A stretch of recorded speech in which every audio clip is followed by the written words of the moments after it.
जंगल में माया नाम की इच्छाधारी नागिन आ जाती है। वो नागिन बहुत ही दुष्ट और शातिर थी। जिस पेड़ पर टुनटुनी चिड़िया का घर था, माया नागिन भी आकर उसी पेड़ के नीचे अपना घर बना लेती है। माया नागिन अपने बिल में बैठी होती है, तभी उसके कानों में टुनटुनी और बंटी कबूतर की आवाज पड़ती है। देखो ना टुनटुनी, हमारा घर कितना सुंदर लग रहा है। देखना, जब हमारे बच्चे इस घर में अपनी आंखें खोलेंगे तो उनको ये घर बहुत पसंद आएगा। आप बिल्कुल सही कहते हैं जी। बस कुछ ही दिनों में मैं अंडे देने वाली हूँ। उसके बाद तो हमारा परिवार पूरा हो जाएगा। हम दोनों मिलकर उनकी बहुत अच्छे से परवरिश करेंगे। हाँ, क्यों नहीं। बस अपने अंडों को हमें कुछ दिनों तक खतरे से महफूज रखना होगा। हम दोनों मिलकर अपने बच्चों की रक्षा करेंगे। देखना, हमारे बच्चों पर कोई भी खतरा नहीं आ पाएगा। माया नागिन जब टुनटुनी और बंटी की बातें सुनती है तो वो बहुत खुश हो जाती है। तब तक आप लोग कमेंट में बताएं 21 × 2 कितने होते हैं।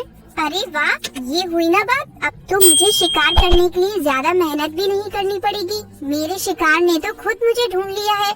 अब तो माया नागिन टुनटुनी के अंडे देने का इंतजार करने लगती है। साथ ही साथ में टुनटुनी संग दोस्ती बढ़ाने का भी प्रयास करने लगती है। कैसी हो टुनटुनी जी? मुझे अपना पड़ोसी ही समझिए। मैंने भी इसी पेड़ की जड़ में अपना घर बनाया है। कभी भी कोई जरूरत हो तो जरूर याद करना आप मुझे। भोली भाली टुनटुनी चिड़िया माया की बातों में आ जाती है। अरे वाह, ये तो आपने बहुत ही अच्छी खबर सुनाई। माया जी, आपसे मिलकर बहुत अच्छा लगा। अभी तो मैं भोजन लाने ही जा रही हूँ। आपसे जल्दी ही मिलती हूँ। इस तरह माया नागिन टुनटुनी चिड़िया से दोस्ती का नाटक करने लगती है। कुछ ही दिनों में टुनटुनी चिड़िया अंडे दे देती है। तभी टुनटुनी चिड़िया दाना लेने के लिए घोंसला छोड़कर बाहर निकलती है। अरे ये टुनटुनी और इसका पति बंटी तो हर समय घोंसले में बैठे रहते हैं। ये दोनों घोंसला छोड़कर जाएं तो मैं इसके अंडे चट करके अपनी भूख शांत करूं।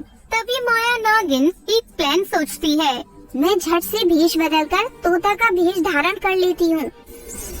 अरे बंटी भाई, आप यहाँ बैठे और वहाँ टुनटुनी बहन पर गिद्ध ने हमला बोल दिया है। वो अपनी जान बचाती घूम रही है। आप जल्दी जाइए, उन्हें आपकी जरूरत है। अरे अरे, ये क्या कह रहे हो तोता भाई? भगवान मेरी टुनटुनी की रक्षा करना, लेकिन मैं तो यहाँ अपने अंडों की देखभाल कर रहा हूँ। मैं इन्हें अकेला छोड़कर कहीं नहीं जा सकता। अरे क्या बंटी भाई, इस समय टुनटुनी बहन को आपकी जरूरत है। आप जाइए, आपके अंडे के पास मैं रुकता हूँ। तोताराम की बात सुनकर बंटी कबूतर अपने अंडों के पास तोताराम को छोड़कर टुनटुनी की मदद करने के लिए उड़ जाता है। थोड़ी दूर जाने पर टुनटुनी चिड़िया भोजन लेकर आती दिखाई पड़ती है। अरे आप यहाँ क्या कर रही हो? आप तो घोंसले में बच्चों की देखभाल कर रहे थे ना, तो फिर बच्चों को अकेले छोड़कर आप क्या करने आए हैं? अरे टुनटुनी, तुम तो ठीक हो ना? तुम्हें उस गिद्ध ने कोई नुकसान तो नहीं पहुँचाया? तोता भाई ने बताया कि तुम खतरे में हो। आप जल्दी से घोंसले की ओर चलिए। जरूर ये कोई चाल है। तोता भाई झूठ क्यों बोल रहे थे? मुझ पर तो कोई हमला नहीं हुआ। टुनटुनी और बंटी तेजी से उड़ते हुए अपने घोंसले की ओर आने लगते हैं। उधर माया नागिन के घोंसले में टुनटुनी चिड़िया के अंडा खा चुकी होती है। जैसे ही वो दूसरा अंडा उठाती है, उसे सामने से टुनटुनी और बंटी दिखाई पड़ जाते हैं। माया नागिन तेजी से खिड़की से बाहर निकल जाती है। अरे ये क्या हो गया? मेरा एक अंडा कहाँ चला गया? ना जाने किस दुष्ट की नजर मेरे मासूम बच्चों पर पड़ गई। अब मैं क्या करूँ? कहाँ जाऊँ? कहाँ अपना अंडा ढूंढूं? ना जाने तोता भाई ने किस जन्म की दुश्मनी निभाई है। क्यों झूठ कहकर मुझे घोंसले से बाहर भेजा? आखिर मेरे अंडों को क्यों और कहाँ ले गए? टुनटुनी चिड़िया बंटी कबूतर के रोने चिल्लाने की आवाज सुनकर आसपास के पक्षी वहाँ इकट्ठे हो जाते हैं। टुनटुनी जी, आप ऐसे क्यों रो रही हैं? अरे बंटी भाई साहब, 2 दिन पहले ही तो बहन ने अंडे दिए थे। इस खुशी के मौके पर आप लोग रो क्यों रहे हो? आपने किस बात का बदला लिया है तोता भाई? सच सच बताओ, आपने मेरे अंडे के साथ क्या किया? मेरे नन्हे बच्चे ने किसी का क्या बिगाड़ा है? ये क्या बोल रही हो टुनटुनी? मैं तुम्हारा अंडा क्यों ले जाऊंगा? मुझ पर झूठा इल्जाम क्यों लगा रही हो तुम? अरे शर्म नहीं आती आपको तोता भाई? मैंने आपको दोस्त समझा, भाई समझकर इतना भरोसा किया, और आपने मेरे साथ इतना बड़ा विश्वासघात किया। सच सच बताइए, आपने मुझसे झूठ क्यों बोला कि टुनटुनी की जान खतरे में है? मैं तो आपको ये अंडे की देखभाल की जिम्मेदारी सौंप कर गया था ना। अब बताइए, मेरे अंडे कहाँ हैं? अरे बंटी भाई, मैं कब आया आपके घर पे? मैं तो अभी अभी भोजन लेके लौट रहा हूँ। बंटी कबूतर टुनटुनी चिड़िया तोताराम की झगड़ने की आवाज सुनकर माया नागिन मनी मन बहुत खुश होती है। हाय राम, ना जाने कैसे पक्षी रहते हैं इस जंगल में। बेचारी टुनटुनी का एक अंडा ही गायब कर दिया। मुझे तो बहुत दुख हो रहा है। टुनटुनी जी, आप बिल्कुल फिक्र ना करें। अब से जब भी आपको भोजन के लिए जाना होगा, आप मुझे बता दें, मैं आपके बच्चों की रक्षा करूंगी। इस बार माया नागिन सुंदरी कौवे का रूप धारण करके टुनटुनी चिड़िया के घोंसले में जाती है, लेकिन इस बार माया नागिन की योजना सफल नहीं हो पाती। सुंदरी कौवे माया नागिन को टुनटुनी के घोंसले में जाते हुए देख लेती है। अरे, ये मैंने अभी अभी क्या देखा? क्या वास्तव में ये माया एक इच्छाधारी नागिन है और ये मेरे रूप में टुनटुनी के घर जा रही है? जरूर इस दुष्ट नागिन ने ही टुनटुनी का अंडा खाया होगा। आज इस दुष्ट नागिन को रंगे हाथों पकड़कर ऐसा मजा चखाऊंगी कि फिर कभी किसी पक्षी के बच्चों पर नजर नहीं डाल पाएगी।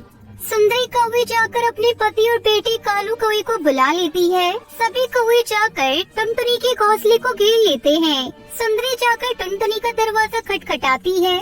टुनटुनी जी, जल्दी दरवाजा खोलो जी। आप बिल्कुल भी मत घबराना, हम सब आपके साथ हैं। आप बस जल्दी से दरवाजा खोलो।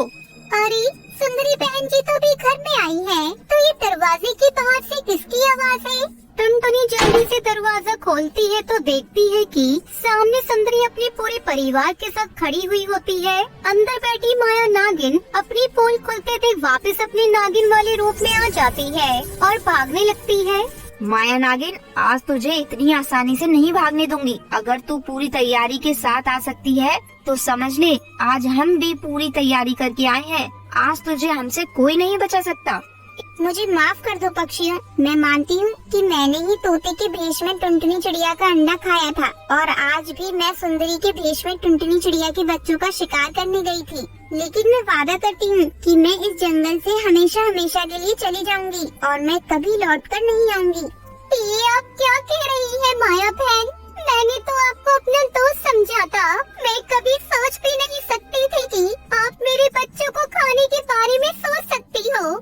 सुंदरी कौवे बाकी सभी कौवे माया नागिन को चोंच मार मार कर घायल कर देते हैं और कुछ ही देर में उसकी मौत हो जाती है।